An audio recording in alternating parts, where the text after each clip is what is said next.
আবারও বিদ্যুৎস্পৃষ্ট হয়ে এক ব্যক্তির মৃত্যু। ঘটনা পূর্ব আগরতলা থানার প্রতাপগড় এলাকায়। সংশ্লিষ্ট এলাকায় গভীর শোকের ছায়া নেমে এসেছে।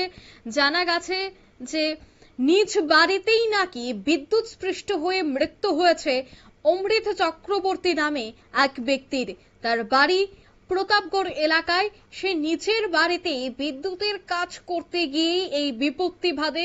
বিদ্যুৎস্পৃষ্ট হয়েই মৃত্যু হয়েছে অমৃত চক্রবর্তী নামে এই ব্যক্তির। এলাকা জুড়ে তীব্র চাঞ্চল্য, পরিবার পরিজন এই মৃত্যুতে কান্নায় ভেঙে পড়েন। কি উঠে আসছে বিস্তারিত শোনাবো।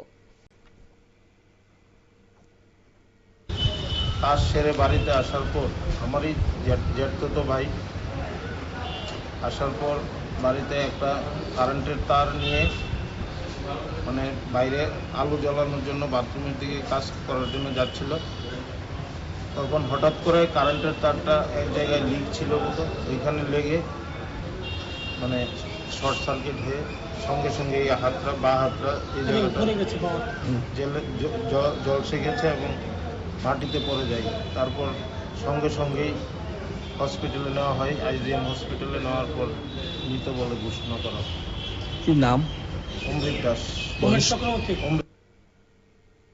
আপনারা শুনলেন, ইতিমধ্যে কিন্তু ময়নাতদন্তের পর সেই দেহ দিয়ে দেওয়া হবে পরিবারের হাতে। তবে বিদ্যুৎস্পৃষ্ট হয়ে এই ব্যক্তির মৃত্যু হয়েছে। ঘটনা পূর্ব আগরতলা থানার প্রতাপগড় এলাকায়। নিয়ে নিচ্ছে ছোট্ট একটি বিজ্ঞাপন বিরতির সঙ্গে থাকুন।